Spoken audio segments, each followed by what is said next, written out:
kita membutuhkan demokrasi yang deliver, demokrasi di mana ide gagasan menjadi yang terdepan di dalam proses politik, dan kebijakan itu menjadi output yang dituju oleh semua, kebijakan untuk kesejahteraan. Jadi kami melihat kualitas demokrasi ini harus ditingkatkan. Kita tadi salah satu menyebut soal kebebasan berekspresi. Demokrasi itu bukan hanya soal ada pemilu atau tidak, tapi demokrasi itu adalah nilai-nilai yang tumbuh di dalam masyarakat, di mana aspirasi bisa diproses melalui proses politik tanpa ada rasa takut, tanpa ada tekanan, dan kemudian nantinya bisa menjadi keputusan-keputusan yang dilaksanakan semuanya dalam kedamaian.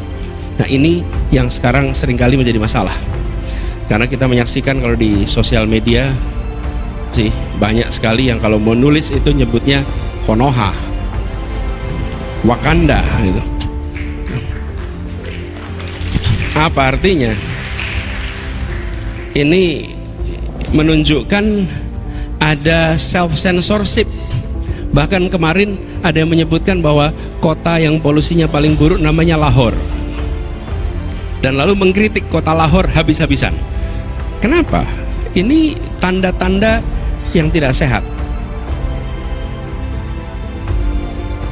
Bakal calon presiden Koalisi Perubahan Anies Baswedan mengatakan, kritik jangan dianggap sebagai tindakan kriminal.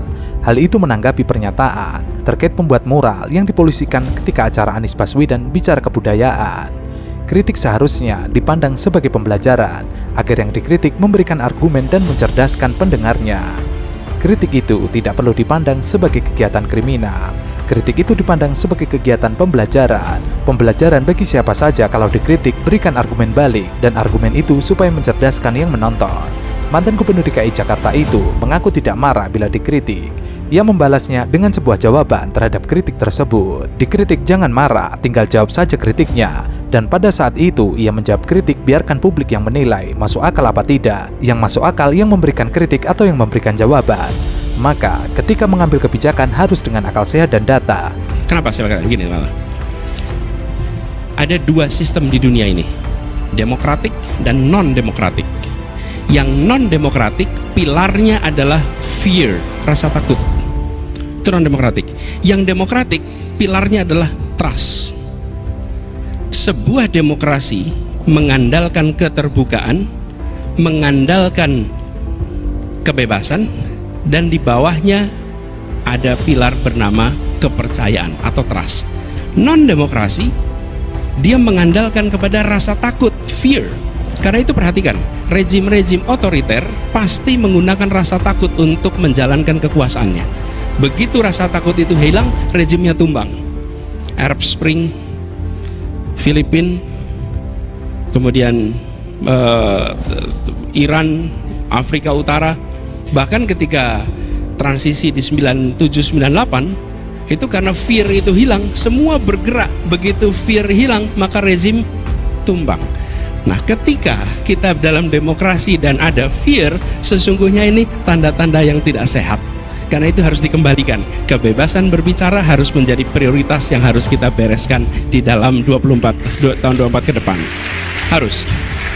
Menurut Anies, justru kebijakan itu perlu dikritisi. Syaratnya, ketika mengusung kebijakan harus pakai akal sehat. Syaratnya harus menggunakan data. Syaratnya harus punya penelitian sains. Anies mendorong pasal karet Undang-Undang ITE harus direvisi karena membungkam kebebasan ekspresi. UU ITE tidak sepatutnya digunakan untuk mengkriminalisasi. Jadi, kalau ada pasal-pasal di dalam undang-undang yang mengganggu kebebasan berekspresi, sudah seharusnya itu direvisi dan harus bisa melindungi justru kebebasan berekspresi, bukan malah menghalangi kebebasan berekspresi. Nah, undang-undang ITE itu bermasalah kami melihat bukan pada melindungi data, itu yang diperlukan, melindungi data, melindungi informasi. Terlebih, pasal-pasal karet itu harus direvisi karena akan membungkam kebebasan berekspresi. Indonesia membutuhkan undang-undang ITE untuk melindungi seperti kerahasiaan data, privasi orang, proteksi atas informasi, tapi bukan untuk kebebasan berekspresi.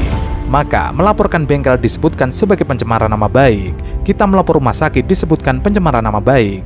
itu terjadi, Undang-Undang ITE perlu dikoreksi supaya masyarakat diberikan ruang kebebasan untuk berpendapat. Tapi ketika itu pasal-pasal karet itu dipakai untuk meredam ekspresi kebebasan, itu bermasalah. Kasihan, lapor bengkel bermasalah aja bisa disebut pencemaran nama baik. Padahal pelayanan bengkel, bukan pelayanan pemerintah nih, pelayanan bengkel aja, bahkan pelayanan rumah sakit begitu. Jadi bukan hanya antara rakyat dan negara, bahkan antara rakyat dan institusi privat terjadi. Itu yang harus dikoreksi sehingga masyarakat punya ruang kebebasan. Posisi strategis karena kita dilewati salah satu dari choke point dunia. Choke point dunia itu selat-selat yang strategis, sehingga kita memiliki dampak. Apapun yang terjadi di republik ini itu berdampak. Ketika republik ini stabil, maka kondisi ekonomi Asia Timur juga relatif stabil. Tapi bila di Indonesia tidak stabil, Asia Tenggara tidak stabil, maka kita akan menyaksikan efeknya ke dunia. Ini poros maritim juga, dan kalau kita bicara tentang jumlahnya, lebih dari 50.000 kapal besar melintasi Selat Malaka setiap tahun, dan kompetisi global memperhitungkan sekali Asia Tenggara. Indonesia, generasi barunya ke depan harus memandang kita sebagai pemain global. Karena itu PR dalam negeri juga harus diselesaikan. Tidak mungkin kita bisa memainkan peran di dunia internasional kalau PR dalam negeri itu tidak terselesaikan. Dan kita ingin Indonesia hadir di dunia. Hadirnya bukan karena berita-beritanya, tapi hadirnya itu karena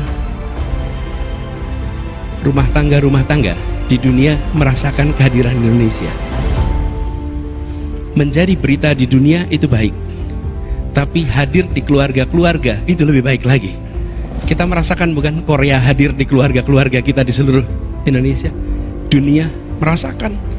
Itu yang kami maksud, kenapa kita perlu mempromosikan ke depan bukan hanya produk Indonesia. Yang harus kita promosikan adalah brand of Indonesia, merek-merek Indonesia. Karena merek-merek Indonesia itu artinya gagasan dari kita, ide dari kita, penetrasi dunia, dan kita punya potensi yang luar biasa di situ. Jadi kami memandang ke depan Indonesia maju, kancah percaturannya bukan hanya di dalam konteks domestik, tapi pandang dalam konteks global. Buat adik-adik yang sedang kuliah, kalau saya boleh usul yang lagi kuliah, pasang peta dunia di tempat Anda tinggal, di kamar Anda, di kos-kosan Anda, pasang itu peta dunia. Sekedar Anda lihat aja, dan Anda mungkin akan menyaksikan di situ. Rupanya jarak Aceh dengan India itu bisa jadi lebih dekat ya daripada Aceh ke Makassar.